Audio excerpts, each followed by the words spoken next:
you, Elena, for pressing record. That's excellent. Okay, well, welcome everyone to this session of Housing Week, which is being hosted by NENA and Co-Housing Australia. Commencing on Monday evening, the preceding sessions have set the scene by discussing existing housing challenges in Australia. Yesterday's sessions on homelessness and vulnerable cohorts highlighted the importance of housing systems enabling a diversity of living solutions to meet the diverse needs of Australian households. This session will unpack a few such living solutions. It is titled Finding Solutions, Co-op Housing, Tiny Houses and Citizen-led Co-living. Tonight we have 4 speakers from across the country to share their experiences, ideas and projects. The theme which ties together their work is the focus on community, collaboration and collectivity. These co-approaches often challenge the individualistic neoliberal approach which dominates the highly commodified Australian housing market. So tonight, if we could get the next slide, Elena, tonight we'll hear from Richard Tucker, an architect and educator based in Victoria, Eugenie Stockman, who is CEO of Cooperation Housing WA and has experience in private collective urban housing projects. Meriam Salama, an architect working in WA to realise collective living solutions. And Jason Hilder, a community facilitator working in Queensland.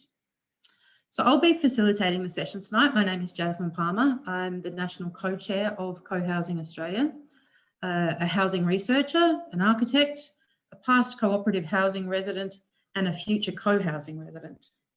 So the structure of tonight's session, we'll hear from each of our 4 speakers in turn, and I've asked them to each give a quick introduction of their area of housing practice, to identify what they see as the main issues or problems that they're concerned with and that influence their work, and to present a real life project which starts to address that issue or problem. Following the 4 presentations, there'll be an opportunity for discussion, and to ensure maximum time for discussion, I will be strict with timekeeping tonight. So for the speakers, I'll give a ding when you have 1 minute remaining. So please just give me a visual acknowledgement that you've heard it, and we'll go from there. So for the audience, as our presenters are speaking, feel free to pop questions in the chat and I'll endeavour to collate these as we proceed. So our first speaker is Professor Richard Tucker. Richard is currently co-leader of the Housing Research Network at Deakin University, which is known as HOME. HOME connects experts from many disciplines to enlighten the causes and health impacts of the housing crisis. HOME researchers focus on revitalising existing housing, creatively reusing existing buildings, and better integrating new development. HOME has a single core aim, a home for all. So I'll pass over to Richard to talk about one of the projects that they're working on in Geelong.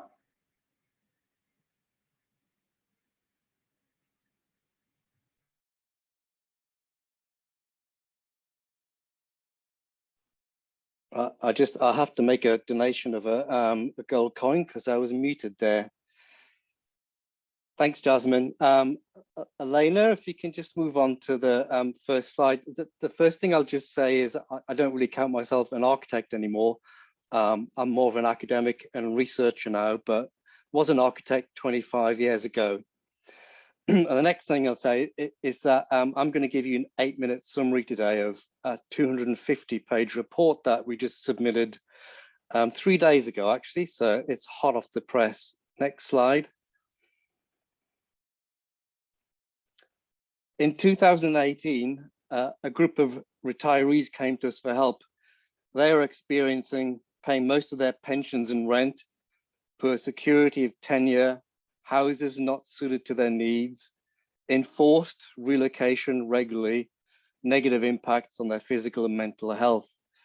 They initially wanted help to design tiny homes on wheels, but soon found that this wasn't a permanent housing solution due to planning restrictions, and they were difficult and expensive to build for good energy performance and for aging in place. Next slide. We suggested you don't need our help to design tiny homes. The internet's full of them. In fact, the growing media attention on tiny homes has raised the possibility that perhaps they offer a solution to Australia's affordable housing crisis. Better, we suggested, if we can explore a question with you. Can tiny homes offer a viable, affordable housing model for those wanting to live sustainable and socially integrated lives? But by the way, we did end up building a compact home with some help, which is photographed here. Next slide. Two organizations decided to fund the research, and the retirees teamed up with Geelong Sustainability to create a task force: builders, architects, landscape architects, lawyers, environmentalists, and folk who wanted to live in a micro-village of tiny homes, or at least challenge the system. We were particularly interested in questions around sustainable design, universal design, and how the finances stacked up. Next slide.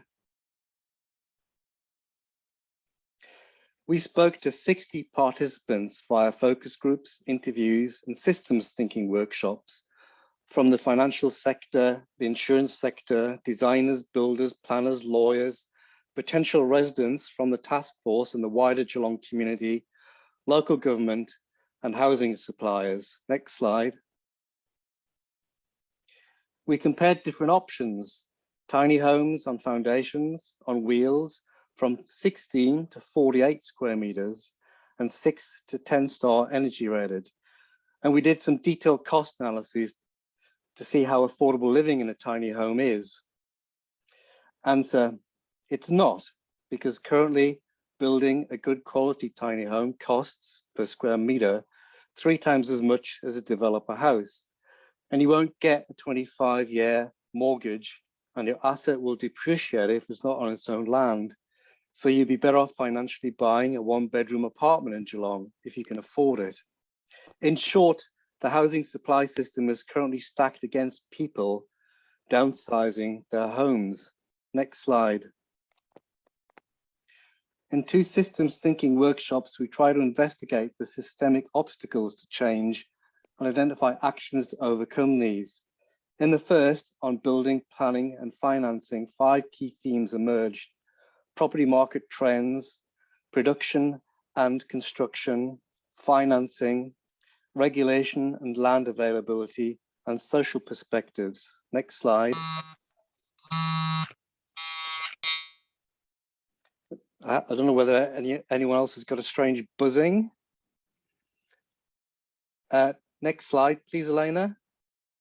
Oh, sorry, you have moved on. Sorry, previous slide.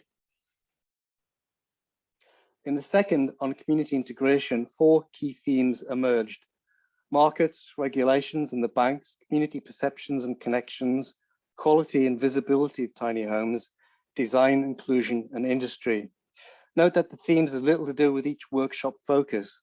Indeed, it became clear that issues of building, planning, financing, and the community integration in relation to supply of innovative smaller housing models are so interconnected that they cannot be pulled apart. Next slide. Here, a preferred model emerged as the most viable microvillage to build. Living in a 20 square meter tiny home on wheels was rejected in favor of a permanent tiny home on foundation of between 40 square meters and 48 square meters, which we term a compact home, a size allowing for universal design or for aging in place with minimal levels of adaptation. And microvillages of 80 to 30 homes that foster community integration via careful consideration for diversity of people, place, and processes of community integration via co-ownership with a community housing provider, as this removes some of the financial and managerial burdens of ownership. The chief problem here is finding a CHP willing and able to co-fund a small development. Next slide. From the sticky workshops, participants generated a merged list of 21 actions to improve the supply of compact affordable homes. These were ranked according to their predicted impact and feasibility to identify 12 priority actions. These 12 actions were analyzed using a systems thinking framework to establish the hierarchy and relationship between them.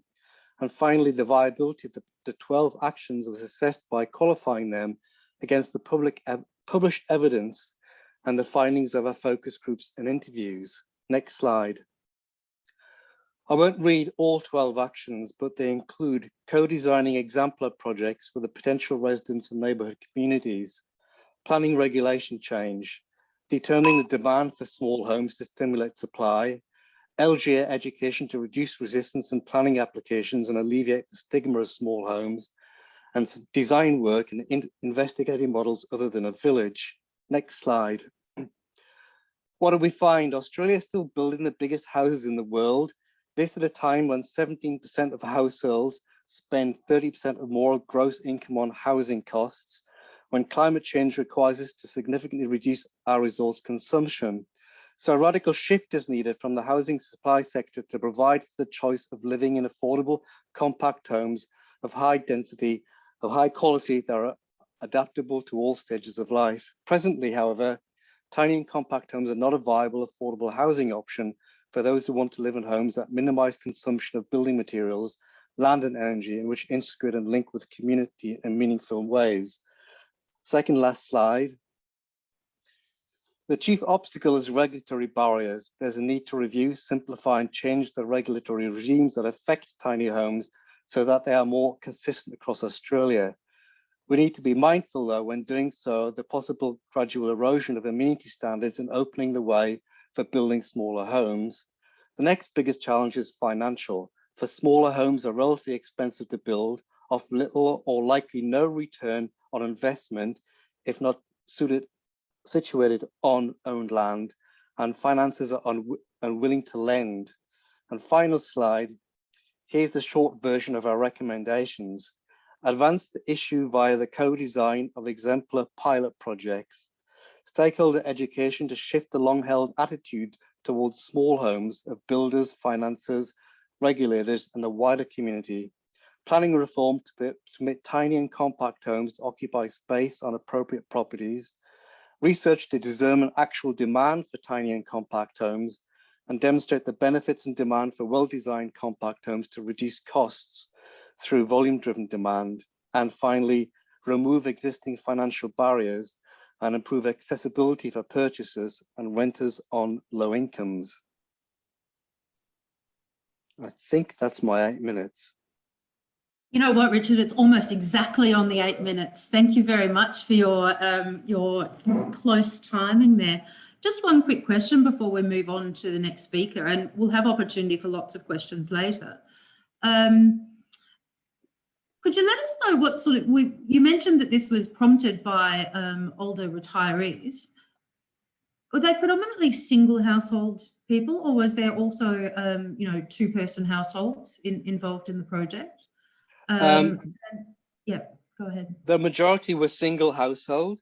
There were a couple within the cohort who considered living as a couple, but the majority were single households. And there was a significant portion of women approaching retirees. And I think we'll be publicizing the report soon, but there are some quite harrowing quotes in there about the experience of women approaching retirement and some of the absolutely awful predicaments that they're in.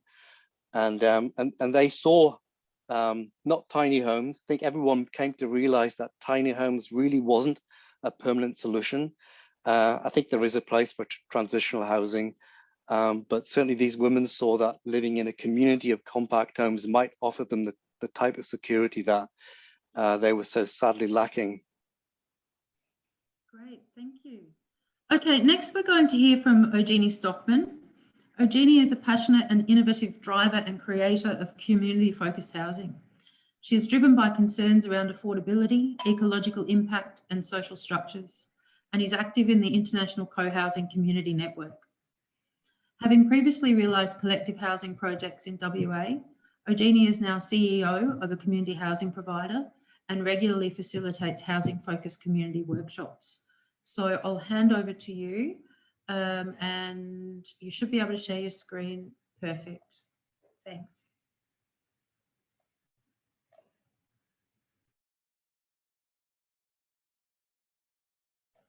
Eugenie, you're on mute. Right, it's another $2 then. I was just going to say thanks everyone for coming along tonight or this afternoon from a bitterly cold WA, although I have heard that we're not allowed to complain when it's still 10 or 15 degrees. So just introducing myself, my current role is as the CEO of Corporation Housing. I'll tell you a little bit more about Corporation Housing and housing co-ops in WA in the next couple of minutes. So if I look back, because this gives you a bit of an idea as to what kind of questions you might want to ask of me when we go to the Q&A a bit later, is over 10 years ago, my husband and me, together with another couple, undertook the journey of developing a small infill development close to the CBD here in Perth.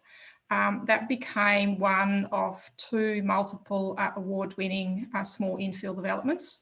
I still live in our first project in a small footprint straw bale home, and we really, with those projects, tried to focus on sustainability outcomes.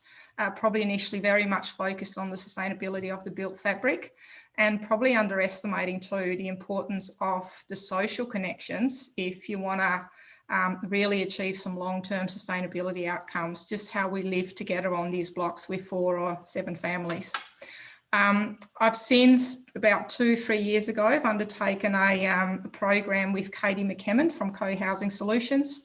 She's a co-housing consultant based in the US and has been, I'd say, very key and instrumental in bringing co-housing to the US and played a role in the successful development of a dozen communities over there. So it's been a fantastic opportunity to tap into that brain, wisdom and expertise.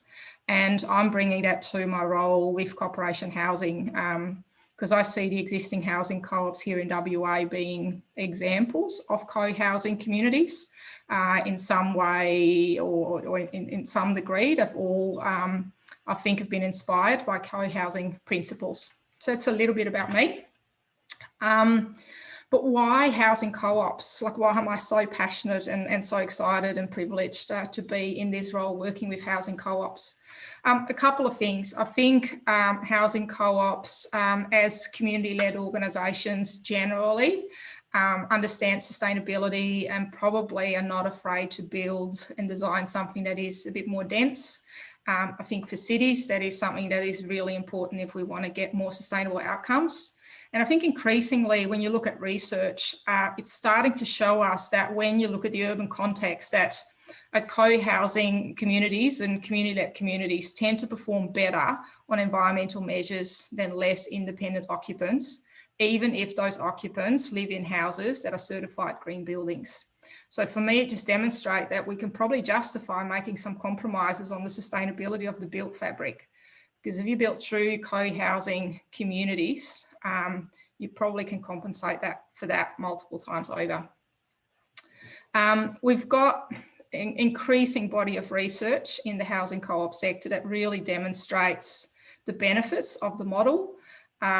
Here's just 2 examples. The first one is from overseas, Bringing Democracy Home, that was published in 2009. And then more recently, one in Australia looking at housing co-ops worldwide. And they're just very clear: cost saving, social capital, health and well-being, and resident satisfaction as 4 major areas where we deliver benefits. And I think more broadly I really think that the cooperative legal structure is very uniquely placed to deliver community-led affordable housing here in Australia. So about cooperative housing, I hope I'm going to have time to just show you this very short 2.5 minute video. I don't even know what to call this. What? I really know what to call this. Tell us what we live in. Housing cooperatives offer quality, affordable, community-oriented housing. It's not the rental model, it's not the home ownership model. It's something in between where there is security of tenure in terms of where you live. It's very much an autonomous, self-managed group of people. It's not intrusive, yet people are looking out for you and showing kindness. Members of housing co-ops are more than just tenants. We work on a consensus basis of decision making, which means that everybody has to have ownership over decisions that are made. I get to choose the colours that the walls get painted. I don't have to ask permission if I want to hang a picture on the wall.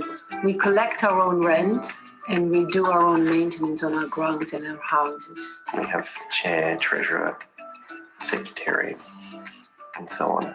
They build skills and connect to their neighbours and the wider community. I'm learning those skills, office work, filing, all those computer skills that I didn't think I would ever have the brain for. Research from around the world demonstrates the value of housing cooperatives. Co-ops build relationships between neighbours. We had a little party the other night, didn't we, Yeah, between ourselves. Three of us, we had a couple of bottles of red or something, you know, it was lovely, wasn't it? Provide stability through security of tenure. This is ours until we want to move somewhere else, which I don't see me doing. Have a positive impact on health and well-being. No, you ain't moving. No, okay. I've been told. And offer opportunities to acquire skills while reducing the cost of living. There's many areas where you wouldn't normally push yourself out of your comfort zone. In Australia, most housing co-ops are a member of an umbrella organisation. This organisation provides support to existing housing cooperatives in areas such as governance, financial management, asset management and property maintenance. They may also assist with the growth and development of new housing and cooperatives. Mutual investment in the community is the heart of living in a cooperative. All co-ops are bound by internationally agreed values and principles. All members have an equal say. They build sustainable and inclusive homes and communities. It feels much more like my home. We love it. We've been here for 9 years and really pleased. It's the best move we've ever made. Cooperative living is the future of housing.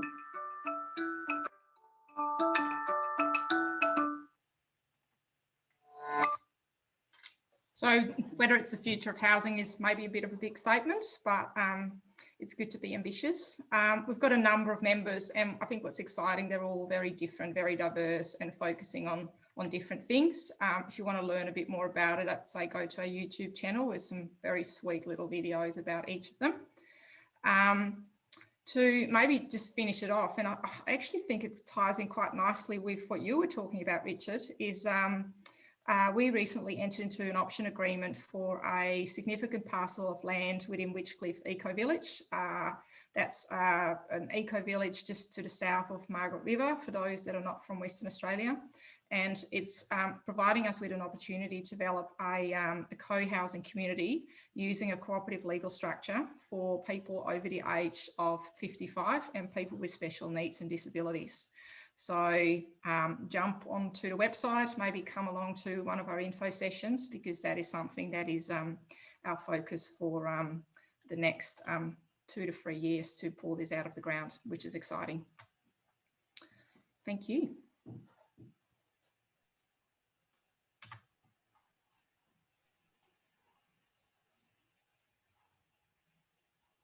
Thank you, Eugenie, for keeping again on perfect timing. Was there a quick question for Eugenie? I think it's my question, Jasmine. Yep. Yeah, I've got a simple one for you. Might not be a simple answer though. What have you found creates community and co-housing, and does design play a role in that?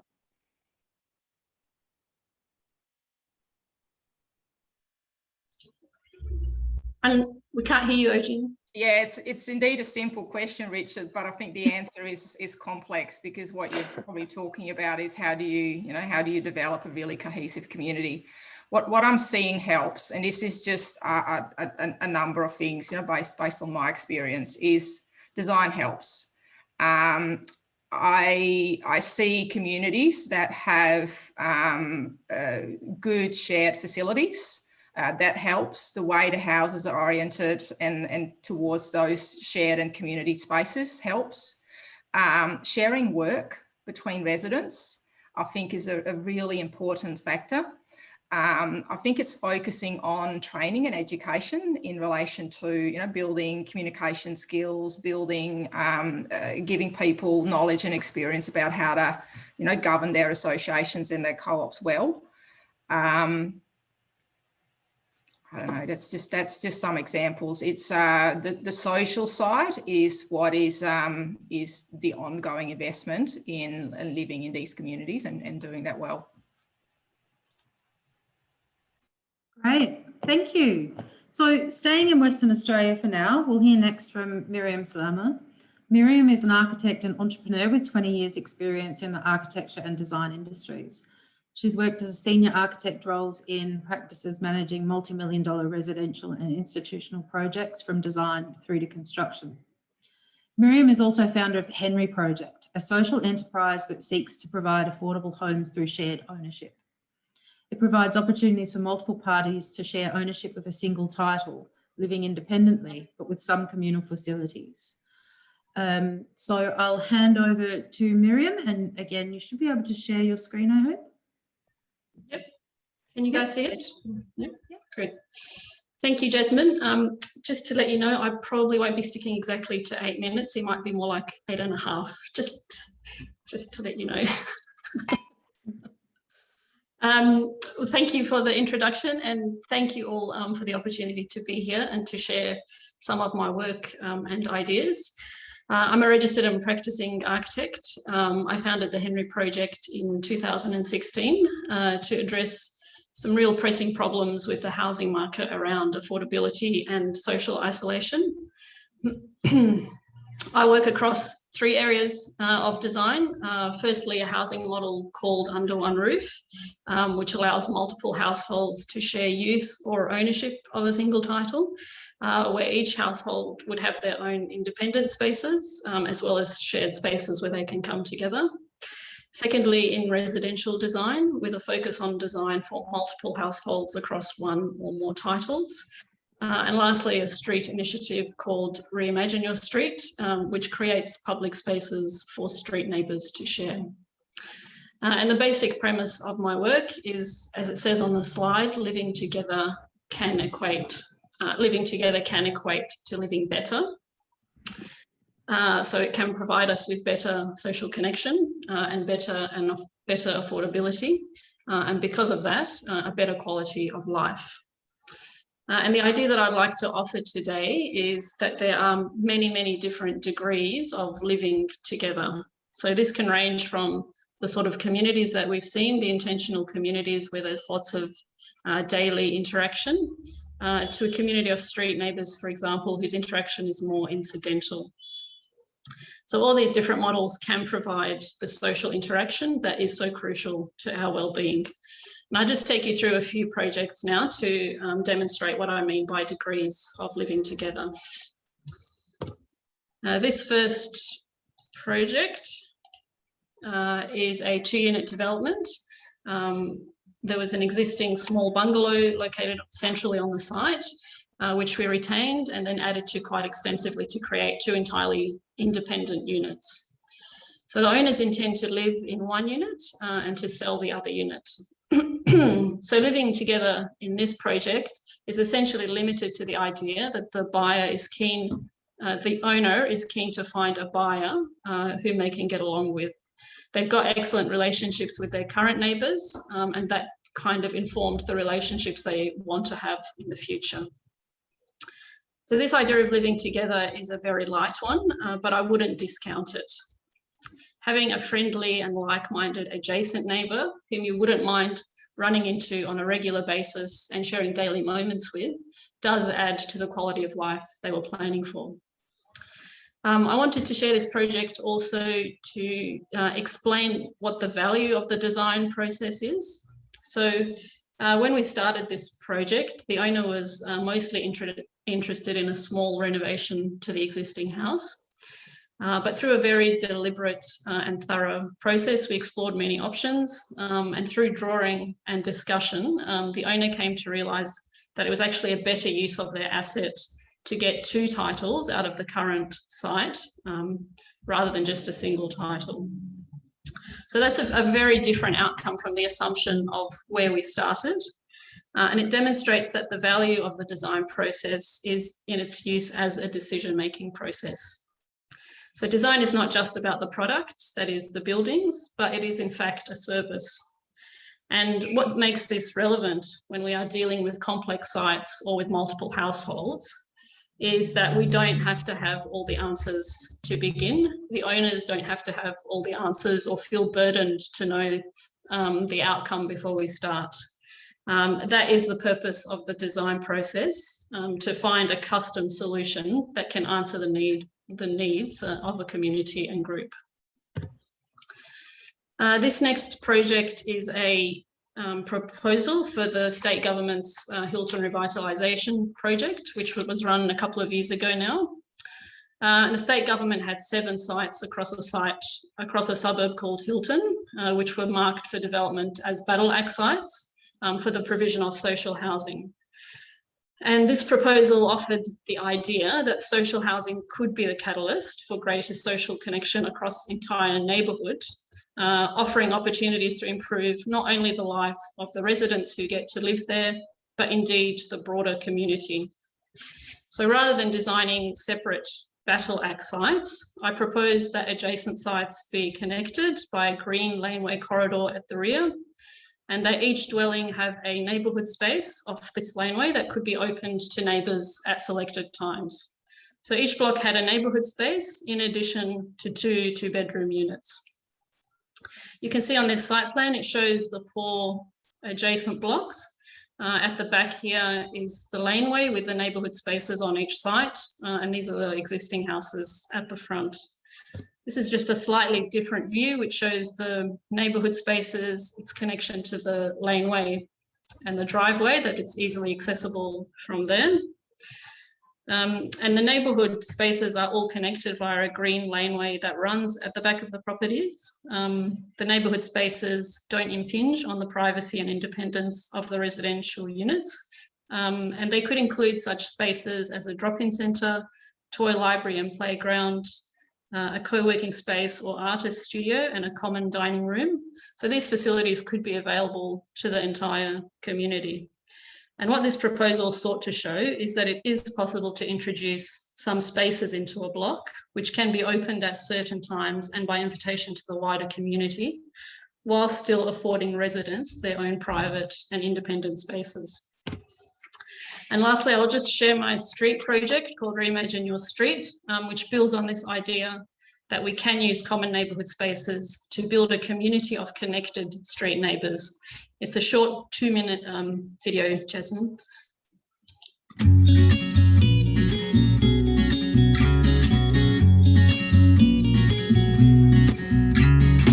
There really is enormous value and impact to our ability to share space and to develop those relationships that are so beneficial to our well-being.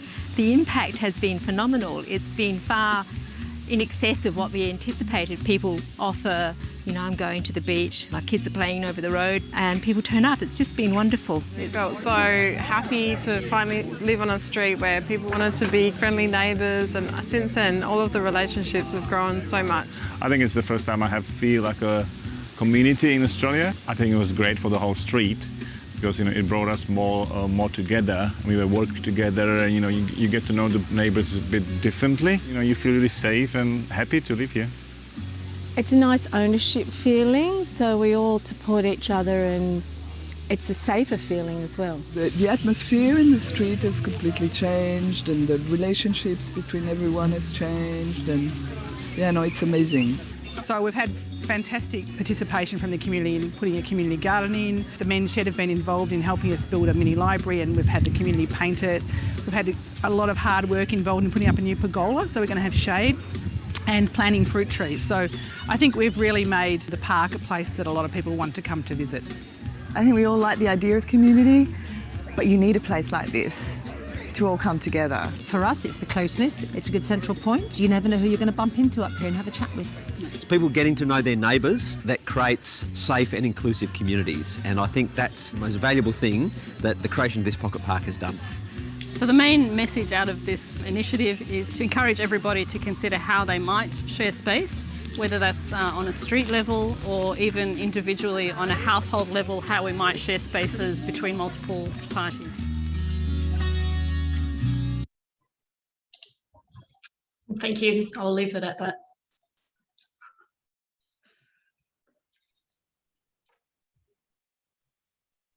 Miriam, again, perfect timing.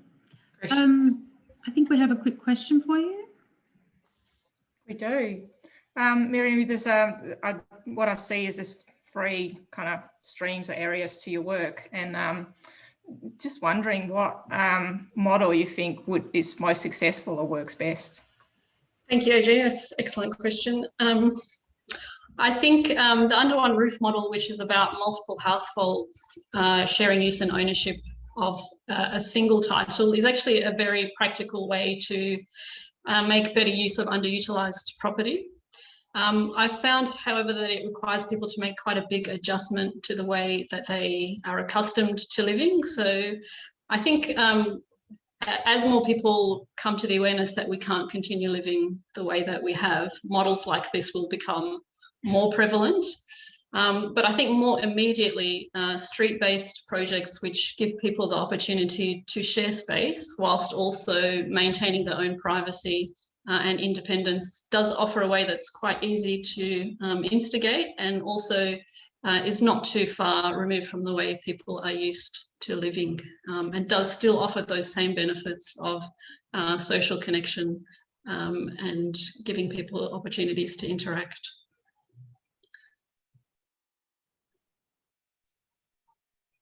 Excellent. Thank you very much. Our final speaker, Jason Hilder, comes to us from Queensland.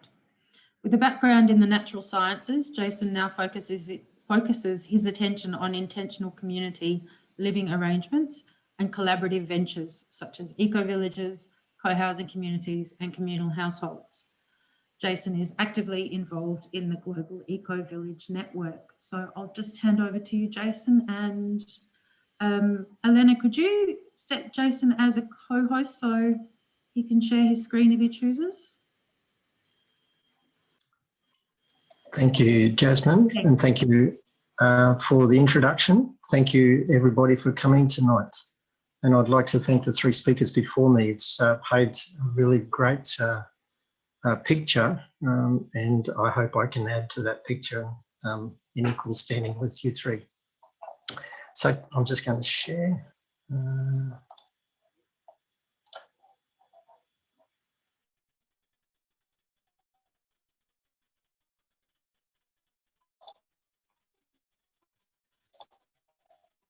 Okay. So tonight I'm going to be talking about communal living arrangements from the research that I've undertaken to practical solutions.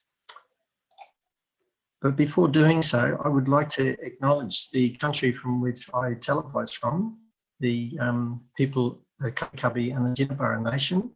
I'd like to honour and acknowledge the elders, both past, present and forthcoming, for their custodianship of these lands. And I'd also like to extend this acknowledgement to all people of all lands in the world. May we step together in reconciliation and move forward in our journey. Okay. So a brief introduction, perhaps a little bit more understanding of why I'm here tonight to be talking with you. I'm at this stage of my life, the second half of my life, I'm entering a phase of where specialising on community development, because I believe that's where the solutions are most needed and also most opportunities will rise. I recently completed a PhD at the University of Queensland, and I was focusing on urban geography from a social science point of view, looking at intentional community living arrangements, which I term as ICLAs. I visited 8 communities here in Australia, eco-villages and co-housing in 1 commune, and 5 communities in European countries. I've also been a co-founder of 3 urban communities in southeast Queensland, and I've got lived experience in 4 ICLAs as well, separate to that. And as mentioned before, that I'm an ambassador for Gen Australia, quite passionate about the work that Gen Australia is doing. So why communal living?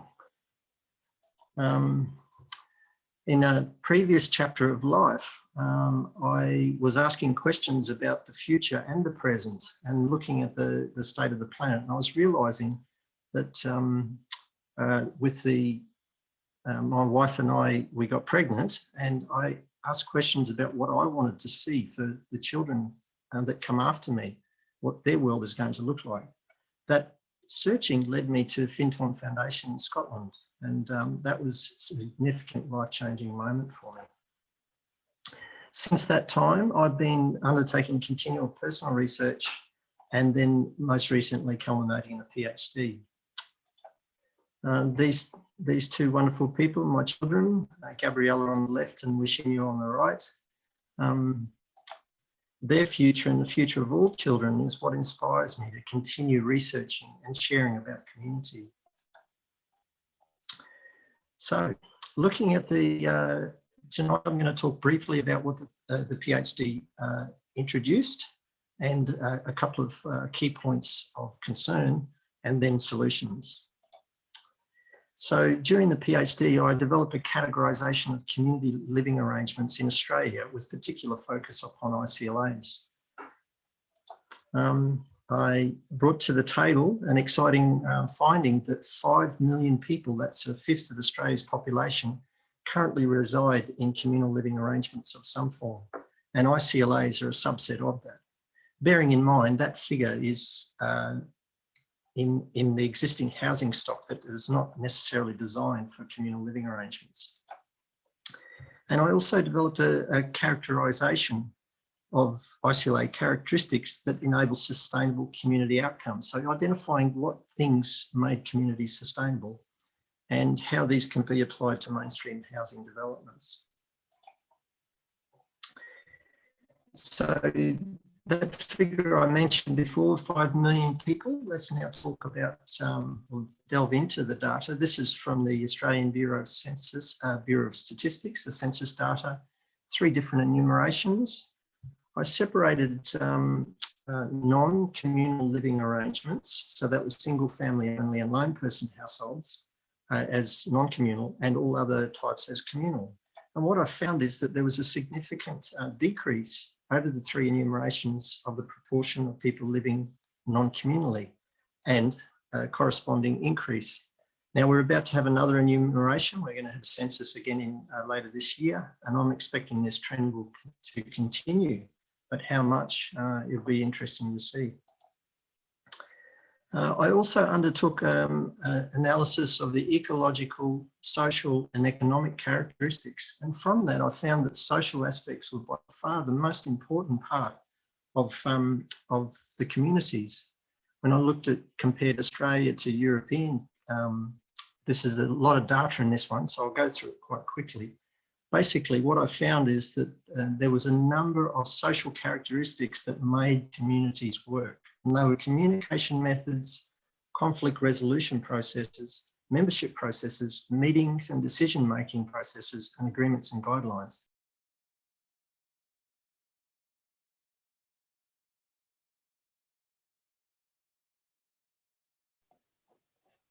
I seem to have lost Jason. Some conflict resolution required. Who kicked him out? We might just wait and see if Jason pops back in. Oh, he's back again. He's back.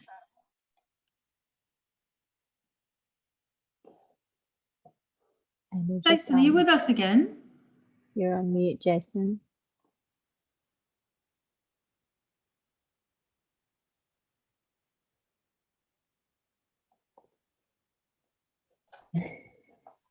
And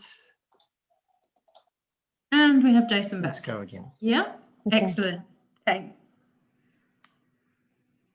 Okay, so the social characteristics were by far a large element of what I found when I interviewed people. Moving on, I'm aware of the 8-minute time frame.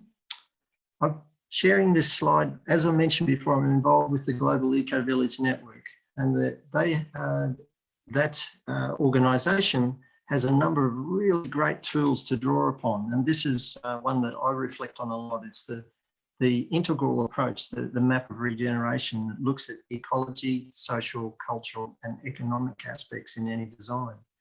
So that flavours how I look at things, and also how that I encourage other people to, when they're going through a design phase. So jumping right into a practical, so just going back a step, I've talked about the modes of thinking. Now stepping forward into an actual practical application. This is a small scale ICLA. This is a pavilion style, pavilion pod style housing that is in effect here in operation here in Southeast Queensland. And it's based upon a company owned house made up of detached pavilions or pods on one block of land. It can be built anywhere a house exists or extended or built upon. And this is it in actual, it's up here on the Sunshine Coast hinterland. So this is on one block of land. It's legally met the requirements, the building code. Something to note is that this one down in the left, I'm going to be living there for a couple of months, starting from next Tuesday, to trial living in a tiny house. I haven't lived in a tiny house as yet. So to bring this solution to life, I'm very passionate about practicality. It's one thing to study and to gather knowledge and share knowledge, but it's another thing to step into practicality.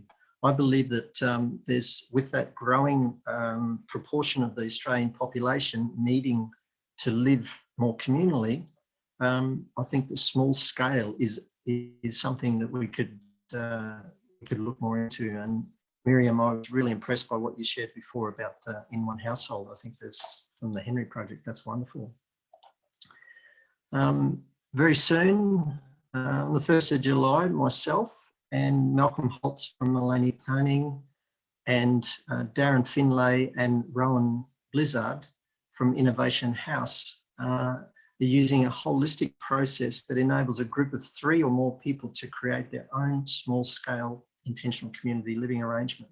We believe it meets a lot of the ecological, economic and social, as well as improving on cultural aspects.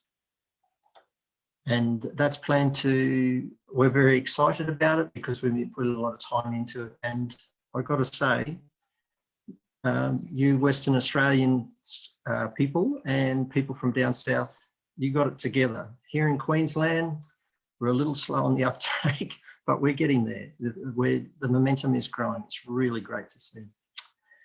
In Australia, we are developing education programs on the Eco Village network platform. How am I going, Jasmine? Good. Okay. To deliver education programs and also consulting to support existing ICLAs throughout Australia, and to be importantly networked with global initiatives. It's very important, and that's a key element of the Eco Village network, that it's aligned with the Sustainable Development Goals. Last slide, this is my contact details, and I'm very excited that as of 10 o'clock this morning, I've got a website. I've only recently finished our PhD studies, so it's time to be out there doing what I am passionate about doing and helping people to bring solutions to the table. To summarise what I've talked about tonight, PhD study very much got to capture that there is a growing proportion of Australia's population living communally, that there is challenges that we're facing. Many speakers have talked about the challenges that we're facing housing-wise, and co-housing in eco-villages are an important element in solutions, particularly, in my opinion, focused upon social architecture, which I've got to say isn't talked about anywhere near as much in the literature as it could be, as opposed to the hard architecture. And lastly, that they're very excited to be here in Southeast Queensland, to be helping to bring more solutions to the table with some really passionate people. That's all for me talking tonight, and I welcome any questions that you may have.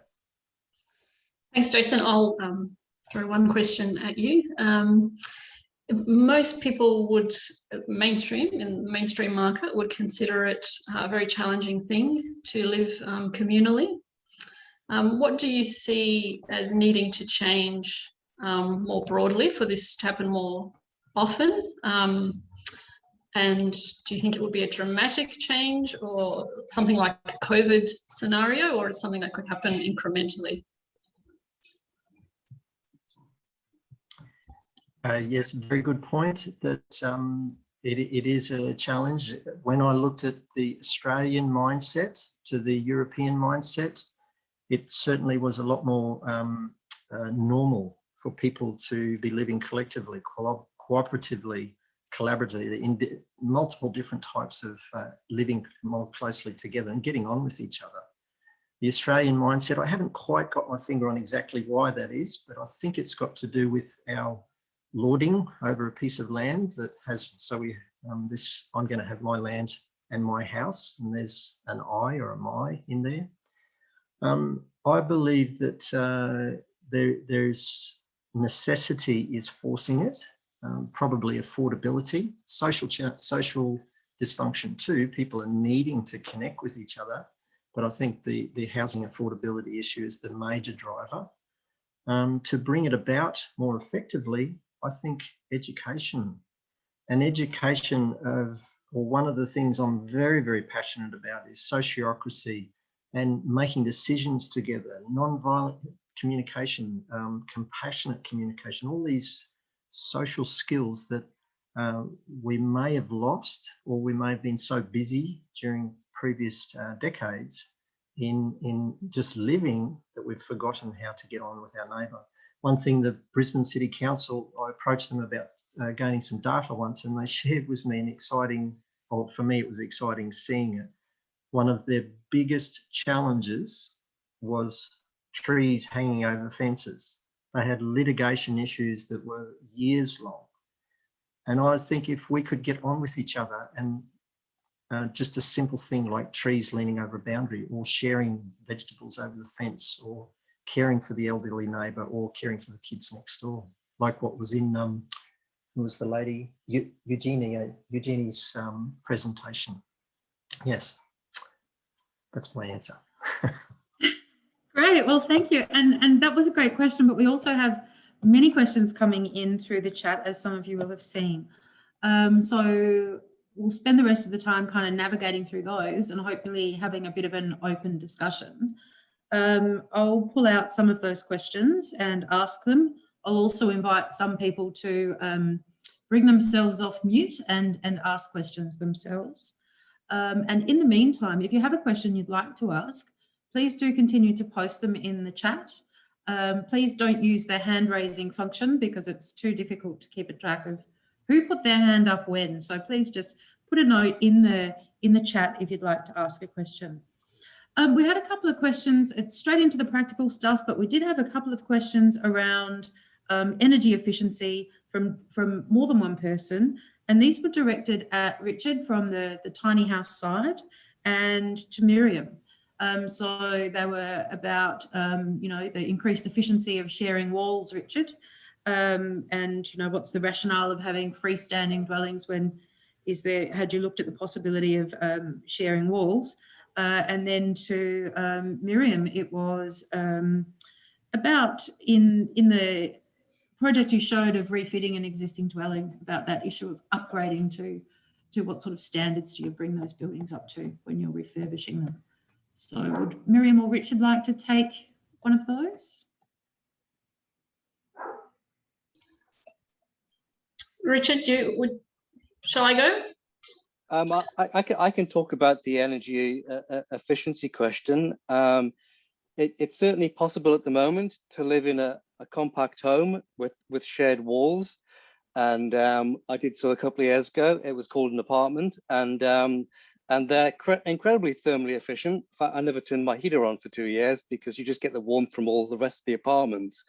I think what we actually say in our report is that at the moment, it's not possible to live in an apartment-sized home as a house, as a standalone house, and I believe there should be that choice available. Clearly, an apartment isn't for everyone, and neither is even a semi-detached home, which shares one wall.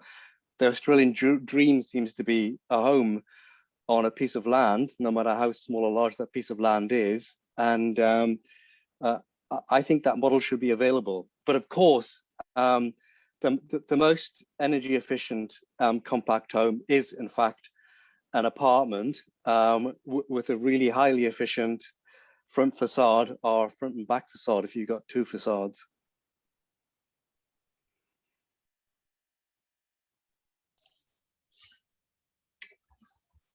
Shall I just go on with that, Jasmine? Sure. Yeah, so just in relation to modifying existing dwellings, in WA, the regulations are quite easy in a way because to get a building permit, you just need to prove that the compliance of a similar sized house, new house to what you are planning to do. So for example, that 2-unit development didn't require a star rating. It just needed to have to demonstrate compatibility with another type of dwelling. So in a sense, that is good because then it's entirely up to the owner what features they want to incorporate, whether that's double glazing or materials and things like that. So when it comes to renovating existing properties, it's quite a vague area in WA at least. In Victoria, I know, for example, that you do need to get a star rating based on the proportion of the new and existing. That helpful? Thank you. I'll just direct a question that I received directly to me, so others won't be able to see it in the chat. It was a question for Eugenie, seeking clarification around who is housed in the cooperatives that you were talking about in Western Australia and what's the eligibility for those? Yeah, it's a good question. We actually talk about that a lot, also with the other co-op providers across Australia. Each of us, I think, have a lot of our housing stock that we have to manage in line with community housing framework.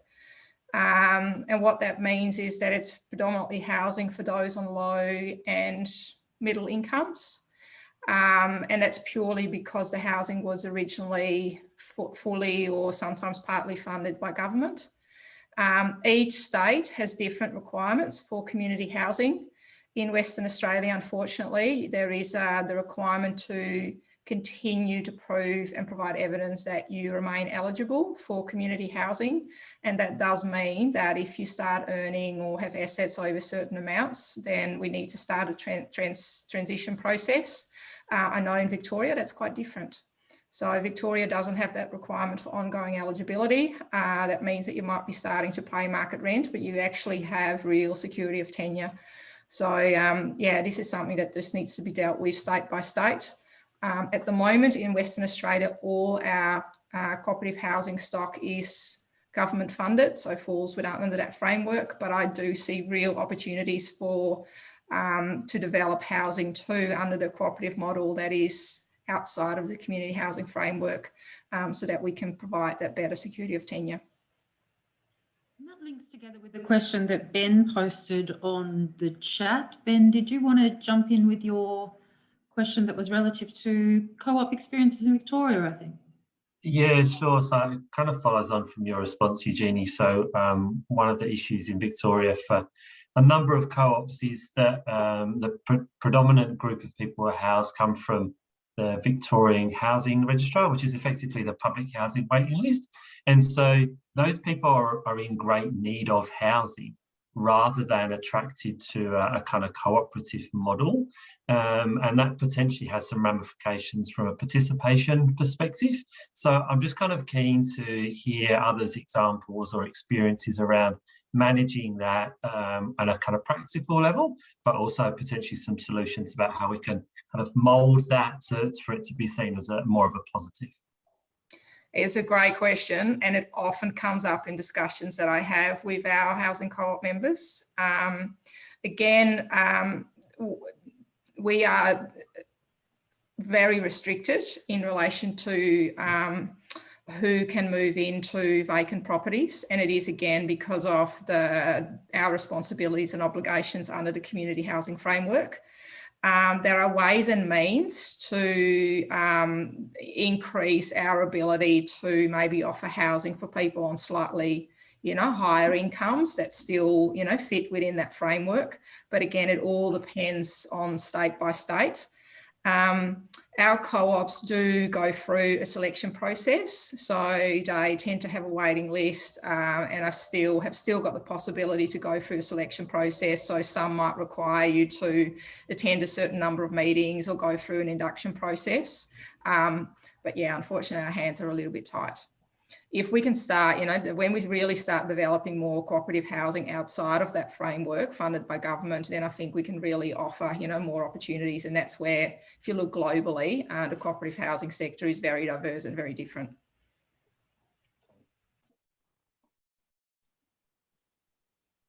And I don't want to stay on one set of questions for too long, but we have had a follow-up from that as well from Elle. Elle's from South Australia asking Eugenie whether there are owner-occupier housing co-ops in WA.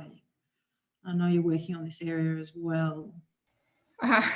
Well, we've obviously got one in the pipeline, I guess. But that's very specifically focused on seniors to develop that under a cooperative model. It will include some housing for those on low incomes, but it will also include, and I think that's important, some market rate housing. I'm not aware of owner-occupied housing co-ops in WA. I do know of and have heard a lot about Narara Eco Village, which is in New South Wales. There might be other examples that other people are, familiar with.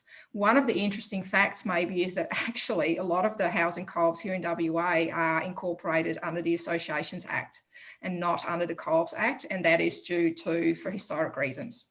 So, moving forward, they will go under the Co-ops Act, but yeah, in the past, that act was just not suitable. Just if I ask something about that, I think Eugenie in Pinakari, there are owner occupiers, are there? Is that a cooperative or not? Yes, they're a co-op, and they have, you're right, they have 8 homes that were funded by government, and then they've got 4 members that developed some adjacent blocks of land with full ownership. And I think it's the community, Pinakari Community Association, then enables those owners to become a member of the association. Yeah, and then also I think go ahead, Meriam. I was going to say, I think we're very lucky in WA to have so many examples. I think St. Paul's as well, Eugenie, correct me here on this one, but I think St. Paul's is entirely owner-occupiers as well. I don't know if they're exactly a housing co-op or they're just a strata titled. I think they're strata titled. I don't think they're a co-op. So, but this is obviously where you go into the field of there might be an intentional community and they offer opportunities for both owners and renters, but they use a different legal structure. When it comes to the broader umbrella of intentional communities or community-led housing, I think they're an excellent example. And that brings us to the complex question of legal structures, which will also be discussed in tomorrow's session to some extent. But we have a question on this topic also from Nicola. Nicola, are you ready to unmute and ask your question? Hi there. I'll ask the question. Okay. So Nicola and I are keen to, we're planning to build a house with the intention of it being a co-living space, like a permanent share house for people to all be under the same roof, to start with the same title. And curious about legal structures that can sort of support that co-ownership on the same title under the same roof. Meriam, I think. Yeah, so co-ownership is a very well-established legal model. It basically means that each co-owner owns a proportion of the title, so say 50-50 proportion, and that has been around for a very long time. It's governed by a co-ownership agreement that you can put in place between the parties. people have a reluctance towards it because it makes it difficult to sell in the future. You need to have agreement. Well, the process that is usually written into the co-ownership agreement is that the other buyers have the first option to buy the portion that is being sold. Otherwise, you can have some other agreement that you all decide to sell after 5 years, for example, or 10 years, sell the property as a whole, and then go your separate ways.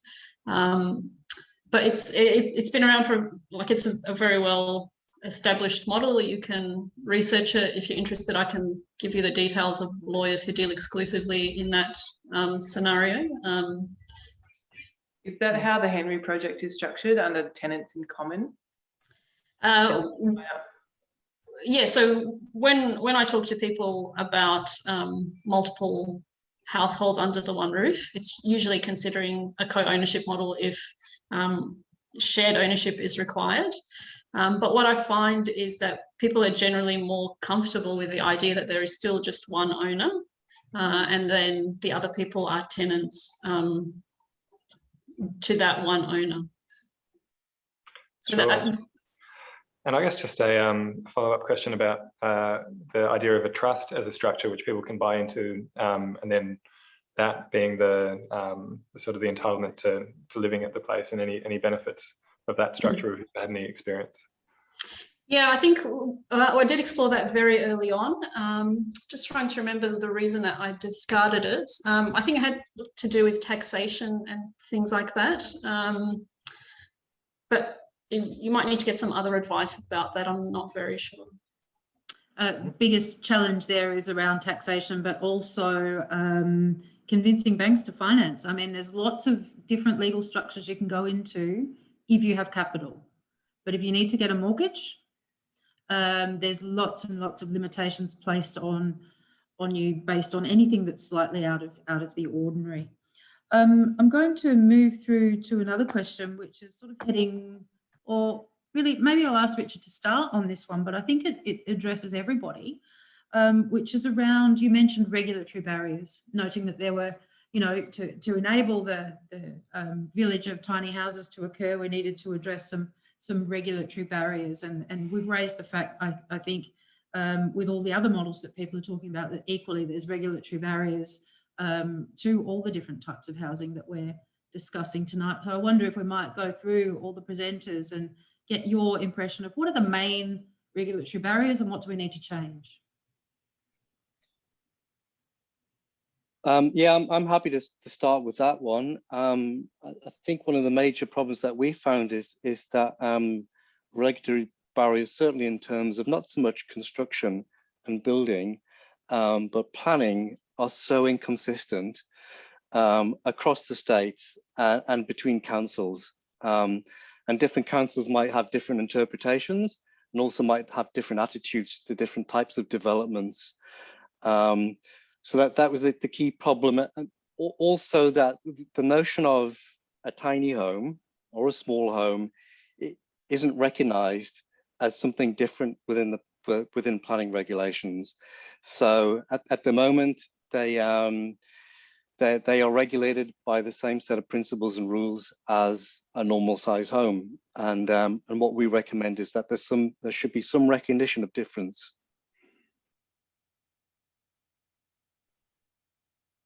And any other presenters want to comment on regulatory barriers relative to the typologies you've been presenting? Eugenie? Yeah, I'll comment on that. I agree with Richard. I always find getting your planning approval is such a significant milestone for that reason, because it's so uncertain on how rules and regulations are interpreted. I've definitely found that we've had loads of issues with the various projects I've been involved with, streetscape, parking, common facilities. My most recent one, we have a small common house for a group of 4 individual dwellings, and the questions that were asked around that. In my experience, what really helps to overcome those boundaries and those restrictions is if you have a community-led approach, because the people that stand up at council meetings to really fight for what they want are the future owner occupiers, and not a developer that might be accused of, you know, just being greedy, or just people just are generally suspicious. So I think that that really helps. Meriam? I guess just dealing with regulatory things all the time, just in normal developments even, or just single houses, it's always fraught with peril. So regardless if you're trying to do something different, or it's just difficult. But the thing that drew me to the multiple households living under one roof is that it's kind of density by stealth. So you're kind of still retaining a single title, still retaining a single house, which essentially has you know, like a kitchen and dining area, which could be shared. So it's essentially as a single dwelling, and had quite positive feedbacks from council. So had it endorsed by the Mayor of Nedlands and City of Fremantle. So if we try to do things that are not, or sort of within the regulatory barriers, I think it's possible. There's also good regulation in terms of ancillary dwellings. So it's quite easy to get two households living on the one title quite easily. So I think the most successful things that I have found are trying to work within the regulations without being too divergent. Can I maybe just, yeah, is what I find interesting is because I really believe in, you know, just being really flexible and accommodating for multiple parties to live under one roof, and maybe over time it's only one party living in the bigger house, and then I don't know, it really helps with extending the life cycle of the dwelling. Most recently, I actually found with one of the local councils, including one that you mentioned on the list, for one of my projects, is actually questioning the design of one of our houses because they feared that they could be occupied by multiple households. And it was questioned, you know, and actually the proposal at the time was to purposefully stop us from putting some provisions in for maybe, you know, like some coffee and tea making facilities for the upstairs. And it's things like that, if that's the feedback that you're getting, including from progressive councils, that make it really difficult. So I'm just curious to understand how you're finding that, because what you're doing is very innovative, and councils might be supportive, but when it comes to a specific plan on a planner's desk, then it's additional kitchens or kitchenettes that, you know, might really become topics of debate. Yeah, I think you're right, and it does get frustrating. So I think one example, if people are interested to look on the website, is within the Freo Alternative scheme, where we had a single title which was split into two, and we looked at how we could accommodate 4 households there. And we did that essentially by using the ancillary dwelling model. So 2 titles with a main house and ancillary dwelling on each. We did try in the main house to split it even further, but that was going a bit beyond what we could realistically achieve. So I guess that was the best that we could do in that scenario. And I'm experiencing the same thing with some WA councils at the moment with some projects. I'll also ask Jason to... can I just follow up on that? Can I get to Jason? Yeah, sorry. Sorry, Jason, would you like to add anything on this discussion around what are the main regulatory barriers that you identify? Mindset. I'm interested to hear the feedback and the comments that have come. One thing that I noticed in interviews with residents of these many communities that I interviewed, they all had challenges with council, and they all didn't want to do things that were contrary. They preferred to do things not under the radar, not illegal, but to be least dealing with council as possible. That's one approach. so I mirror what Meriam was saying before, that it is what we're finding here in Queensland is that because we've got a housing crisis, well, a housing crisis all over Australia, that we're rolling out a process that is code compliant. So we actually just get a tick and a flick from council, meeting the requirements. And interestingly, here in Queensland, I don't know what it's like in other states, but if we share a laundry amongst different dwellings, then they're not considered completely self-contained dwellings. There's intricacies in the regulations, not to get around things, not to do things illegally, but to do things sensibly. And the other aspect is the council's not an enemy; they're a partner. So if we can find, well, they've got a problem too.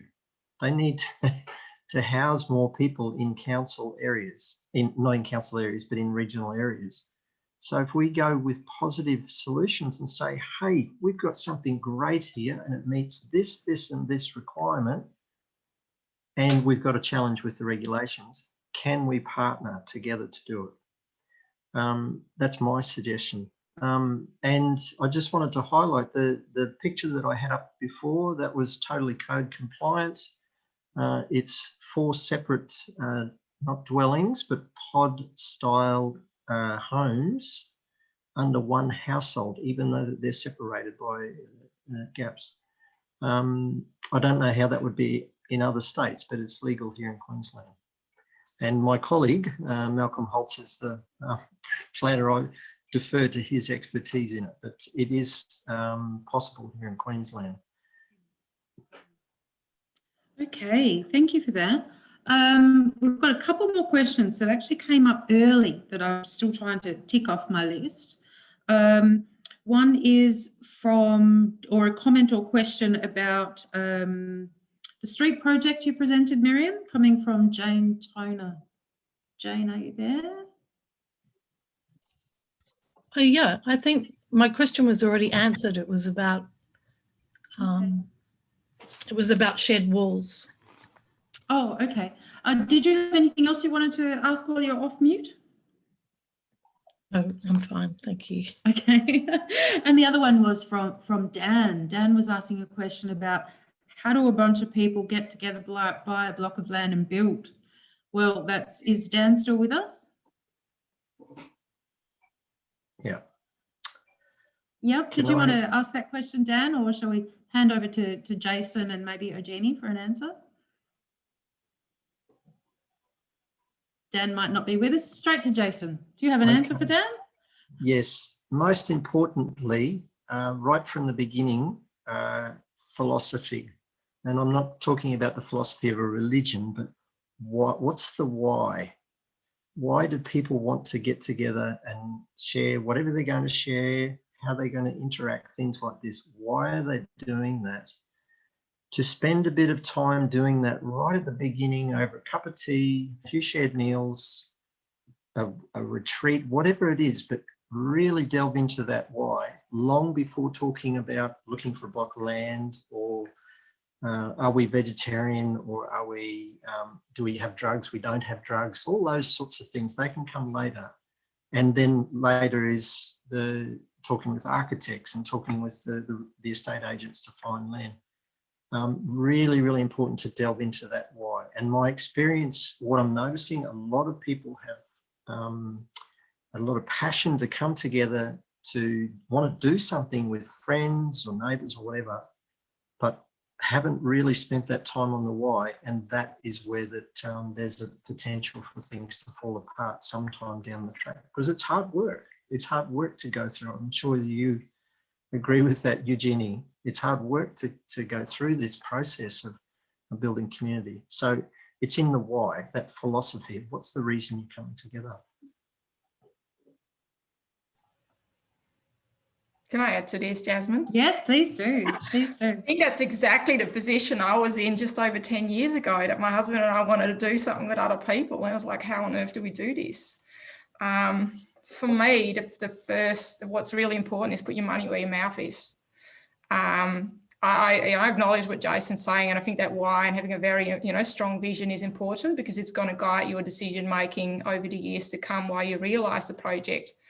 But I think, secondly, or I would even say firstly, is really look at the financial part of the equation and have those conversations very, very early on, because to make these projects happen, you're going to need financial commitment, and that commitment is significant.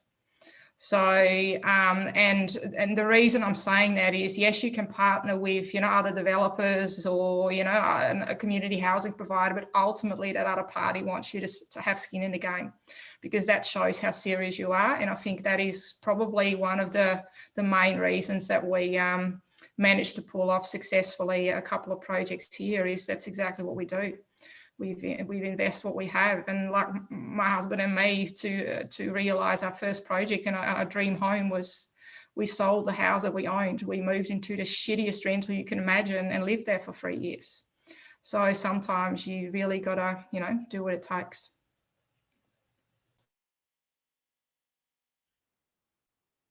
Yes, I think, taking on from that, Eugenie, the risk aversion of Australians in terms of not only the banks, as we mentioned before, but also the individuals, about, and Elena's just put in a risk averse comment as well in the chat there. So tied together. So yes, it's not just about the risk averseness of councils and banks and everything, it's also the individuals. When do you get a group ready to commit to putting money in together to do something? And how much of a risk are people willing to take is one of the huge challenges in answer to Dan's question. Jasmine, can I say just a small thing in relation to that? I don't mean to bang on about how good WA is, but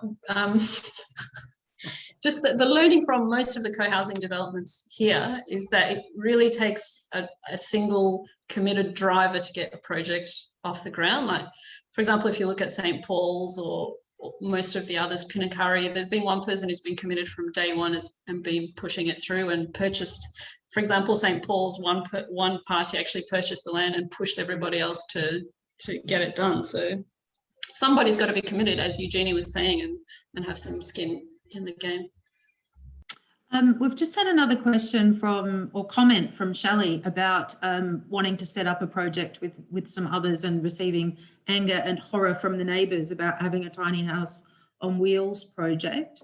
I just point you, Shelley, to we had a webinar from Co-Housing Australia, I think last year, where we were talking about dealing with your neighbours and how to approach those processes and talk to your neighbours about what it is that you're planning to do with those kinds of projects. So I'll recommend you might want to have a look at that when we get our new website up and running and link that video in, which will hopefully happen soon. We also had some comments in here about company title, which Jason also responded to. And I just wanted to clarify that title types vary across the country. So we have something called company title in South Australia and I think Queensland. Now this is a type of title that's going out of fashion. You can't even create them in South Australia anymore, and banks won't lend more than 60% of value for someone to purchase into a company title in South Australia. So I note in the chat there, Jason, that you made a comment about recommending company title. I wonder what context that was in. The reason why I mentioned it is that it enables transitioning from one ownership, so single ownership, into multiple. And Malcolm has done it for his children, so that over time, when he and his, so generationally, it can transition to the children and they each have their own title within it. So that picture that I showed before, a number of small dwellings, they're actually individual shares of each building. And it has the advantage of being a tangible model that is acceptable in Queensland, as far as I know. As I said, I'm not skilled in this area, but this is Malcolm's expertise. And the advantage of being able to get in and get out, which is get in and get out easily, which is a great advantage compared to tenancy in common or joint tenants or multiple occupancies. Just a clarification, Does that answer your it question? does vary across the country, and there's a big difference between company title and a title that's owned by a company. So yeah, different things exist in different places, and we're not trying to cover all the national context of that here tonight, I don't think. So I'd just say be careful on that. And Richard asked, how does company title compare to strata? Company title existed before strata. Strata has replaced company title and made property more freely tradable compared to what company title was in the 1930s, for example. And most company titles are now changing to be strata titles in most states. I don't have huge Queensland knowledge, but there's your Victorian answer though. Okay, there was one more question I was holding for last, but I seem to have lost it in my notes. So we've got enough time for me to say, does anybody have a pressing question they would like to ask? Be the first to chuck your name in the chat, and you can be the person to ask the last question.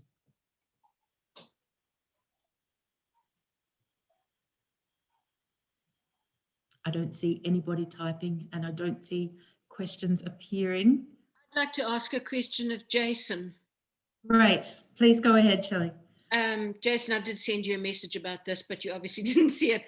I just want to ask, what happens in a situation where you have two title holders or more in company title, and in the case of death, what happens then? Death of one. This would be something written into the title, that because each person within that company, each shareholder, I'm sorry, would have their own willable document. Sorry, their own document that says what happens if that's not answering your question. The company owns the overall land, and people own their individual share of a parcel of the land and a part of the buildings. And therefore, if a person dies, the others can. This isn't my area of expertise. I'm sorry, I'm a sociologist. There's also the question, I'm sorry to interrupt, Jason, but there's also the question, Shelley, of what jurisdiction are you asking from? What state? Well, it's just that in my latter years, I didn't really want to own bricks and mortar or any four walls around me, because I don't have anybody to leave it to. So, you know, in the event of my death, what the heck happens to my, you know, my pile? I get the impression from your previous questions that you're in Victoria. Yes. And community title doesn't, I'm sorry, company title doesn't exist in Victoria, but a company which has shares can own a title. And then within that company, you have an agreement of what happens if someone passes away. It can be that that's distributed to the other members of the company. Yeah, well, I don't. So it can be a way of doing that kind of thing. When I mentioned our tiny house group, we were actually going to set up a company. So that's how I understood it. But I don't have any intention of passing away. I'm going to die. Hey, okay. Shelley. Well, thank you. And thank you. Oh, sorry, go ahead, Richard. Shelley, it's Richard here. As you're in Victoria, you could donate the land to 9 retirees who I know who are desperate to build some compact homes. So Wonderful. Just drop me a line. I'll do that. Can I come and see you, Richard? You can. Thank you. And I think that's one of the advantages of these kinds of sessions, is not only sharing the knowledges and experience that we've had, each pursuing different projects for different reasons, but also the capacity to find someone who's trying to do something similar, and how can we help each other out. So I'd like to thank everyone for coming along and participating tonight and sharing those ideas and thoughts. And I hope that if you've come across anyone in the session that you would like to continue discussions with, that you will consider doing that. So thank you all for attending and for your input into this session. Thanks to Michelle from NENA and Elena from Co-Housing Australia for driving Housing Week and for assembling the program that we've been enjoying to date. To remind you, it's not finished just yet. There's another session tomorrow evening and a roundtable on Friday. So tomorrow evening session will dive into some of these innovative financing and legal models, which we've really done a bit more than touched on tonight, but they'll go into some more detail around those kinds of things. So I encourage you to be involved in that. Just a quick Friday note. morning will be a roundtable to wrap up for the week, discussing solutions and strategies. So we hope to see you there. And Elena, can we confirm that tomorrow's lunchtime session has unfortunately been cancelled? Is that correct? It's been postponed and will become part of the Friday program. Yeah, unfortunately there was a clash, and so we're going to include the Indigenous speakers in the Friday session. So please don't show up tomorrow lunchtime, but there'll be extra fun to be had on Friday. Great. Well, thank you all, and thank you to all our presenters and everyone attending. Thank you, Jasmine, for your fine facilitation. Thank you, everyone. Thank you. Bye.